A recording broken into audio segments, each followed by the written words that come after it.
Bismillahirrahmanirrahim. Assalamualaikum warahmatullahi wabarakatuh. Alhamdulillahirrabbilalamin. Wabihi nasta'in wa ala umri dunya waddin.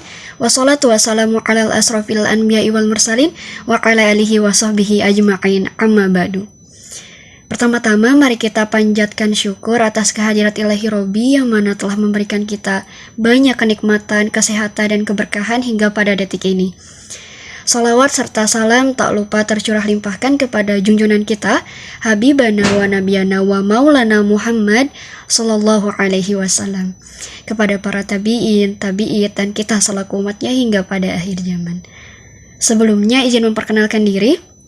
Nama saya Zahira Bisilmi Kafah dengan NIM D1A220218 dari program studi Farmasi Reguler Pagi 2B. Di sini Zahir akan sedikit menjelaskan tentang fikih toharoh. Baik, yang pertama, pengertiannya toharoh ini diambil dari bahasa Arab ya teman-teman, artinya itu bersih dan suci. Ini juga sudah disarikan ke dalam bahasa Indonesia. Pengertian toharoh secara bahasa adalah an-nadafatu yang artinya bersih atau suci.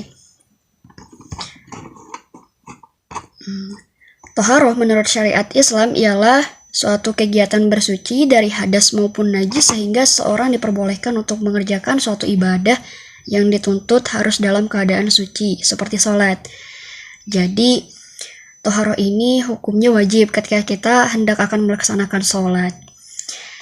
Dapat dikatakan sahnya sholat ketika memenuhi syarat wajib, dan wudhu itu adalah sebagian besar dari syarat wajib sholat. Toharoh ini juga penting teman-teman, selain untuk kita akan melaksanakan sholat, kita juga sebagai seorang muslim dituntut berpakaian yang rapi, bersih. Kemudian hukum toharoh. Hukum toharoh merupakan wajib bagi tiap-tiap mukallaf laki-laki dan perempuan. Hal itu ditegaskan dalam sebuah hadis riwayat Muslim yang berbunyi seperti berikut. Rasulullah SAW berkata, Allah tidak akan menerima sholat yang tidak disertai dengan bersuci. Dari pernyataan di sini, jelas ya teman-teman kalau misalkan toharoh itu wajib, apalagi ketika kita hendak melaksanakan sholat. Allah juga berfirman dalam Quran Surat Al-Baqarah ayat 222, sungguhnya Allah menyukai orang-orang yang bertaubat dan menyukai orang-orang yang mensucikan diri. Nah, selanjutnya ada macam-macam toharoh. Toharoh itu dibagi dua teman-teman. Yang pertama ada maknawiyah sama ada toharoh hisiyah. Oke, yang pertama toharoh maknawiyah. Toharoh ma'nawiyah merupakan bersuci secara rohani dengan membersihkan segala penyakit hati seperti riya, iri, dengki, atau hal sebagainya. Perlu Anda tahu bahwa sebelum melakukan toharoh hisiyah, orang harus lebih dulu toharoh ma'nawiyah, karena sesungguhnya bersuci harus dalam keadaan bersih dari sifat syirik. Nah, kemudian toharoh hisiyah. Sementara toharoh hisiyah adalah bersuci jasmani atau membersihkan bagian tubuh dari sesuatu yang terkena najis. Najis ini dari segala kotoran ataupun hadas kecil, hadas besar.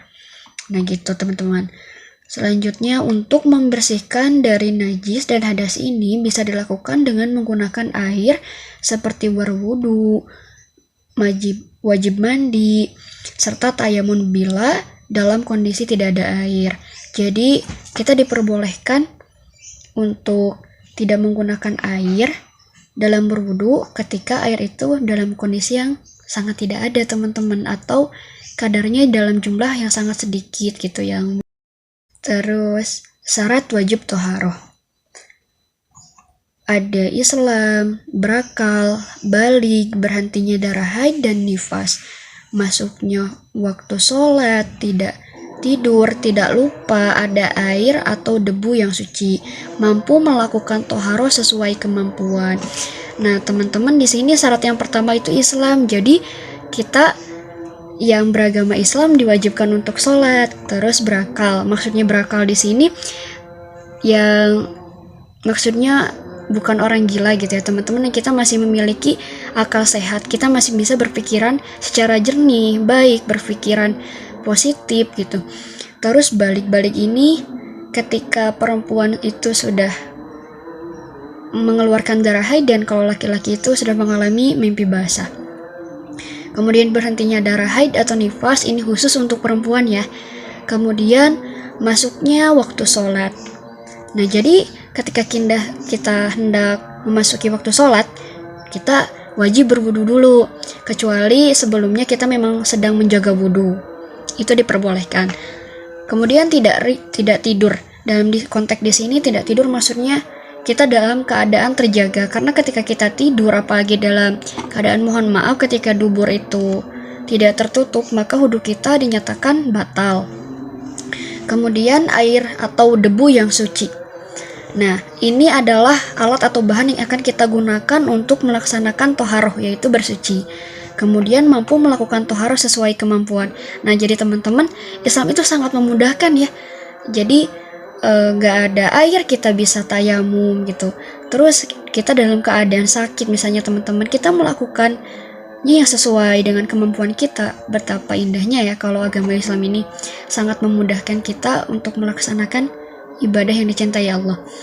Kemudian alat toharoh, yang pertama air yang suci, yang kedua debu yang suci, dan yang ketiga benda yang dapat menyerap kotoran. Nah, jadi alat ketiga ini dapat digunakan kita dalam hendak toharoh, yaitu bersuci. Kalau misalkan yang tadi sudah Zahir jelaskan, kalau misalkan gak ada air, kita bisa pakai debu. Selanjutnya atau benda yang dapat menyerap kotoran. Nah, untuk jenis air yang kita gunakan untuk toharoh, yang pertama ada air hujan. Ini air hujan ini jelas ya turunnya dari Allah, karena tanpa lewat perantara langsung gitu. Allah turunkan melalui awan-awannya yang terpilih. Kemudian selanjutnya air laut. Nah, air laut ini bisa kita langsung gunakan, jadi teman-teman, kita bisa langsung ambil dari lautnya dan kita gunakan untuk berwudu. Walaupun itu kita ambil dalam konteksnya kita pakai tangan gitu ya teman-teman, tapi diperbolehkan. Kenapa? Karena itu lebih dari 2 kula. Kula itu sekitar siuk tangan ini ya. Jadi air itu boleh digunakan atau disiuk tangan ketika kadar atau volumenya berjumlah besar. Ketika mengurangi kapasitas yang diperbolehkan itu, maka tidak dapat dikatakan sebagai jenis air yang untuk digunakan untuk sholat gitu ya. Gak boleh dikobok maksudnya. Terus air sungai. Nah, ini jelas air sungai itu diperbolehkan karena sungai ini mengalir. Terus air sumur, ada air salju, air embun, dan air telaga. Kemudian kita memasuki hikmah toharoh nih teman-teman. Dalam melaksanakan toharoh terdapat hikmah di baliknya. Melansir pada halaman buku Pintar Muslim dan Muslimah yang ditulis oleh Rina Utfatul Hasanah, berikut hikmah yang dari menjalankan toharoh. Yang pertama, mengajarkan sopan santun. Kenapa sih mengajarkan sopan santun? Karena kita aja kan kalau mau ketemu orang penting, kita mau ketemu orang yang spesial gitu kan, kita berpakaian rapi, sopan, adab. Masa kita ketemu sama penciptanya kita akan menyembahnya, kita tidak berpakaian yang baik, kita tidak bersih-bersih gitu ya. Itu maksudnya teman-teman poin pentingnya. Terus yang kedua, agar orang lain merasa nyaman di dekat kita. Karena ketika berwudu itu vibes-nya tuh ya beda ya gitu ya teman-teman. Lebih adem gitu, apalagi kalau misalkan kita habis panas-panasan terus kita mau masuk sholat, kita ambil air wudhu kan seger ya teman-teman. Terus Selanjutnya, menjaga kemuliaan dan keagungan manusia. Nah, Allah ini sangat menyayangi setiap hambanya, apalagi hamba-hambanya yang mencintainya gitu. Maka Allah memberikan kemuliaan dan keagungan bagi manusia-manusia terpilih, yang itu diantaranya kita yang diberikan anugerah lebih gitu, bahwa kita mengenal Tuhan kita, karena nggak semua makhluk yang ada di bumi ini mengenal Allah gitu. Kita adalah manusia hamba-hambanya pilihan yang Allah pilih bisa mengenalnya. Kemudian yang terakhir adalah menjaga kesehatan. Kenapa sih tiba-tiba nyambungnya ke kesehatan gitu? Nah, karena kesehatan itu kan tadi toharoh itu bersih-bersih. Saat kita menjaga kebersihan tubuh kita, baju kita atau sekitaran kita, maka insya Allah gitu, kuman-kuman bakteri yang ada di sekitar kita itu akan terjauh. Nah, kenapa? Makanya toharoh ini berkaitan erat dengan kesehatan. Nah, sekian begitu teman-teman. Kurang lebihnya mohon dimaafkan. Sekian dari Zahiroh.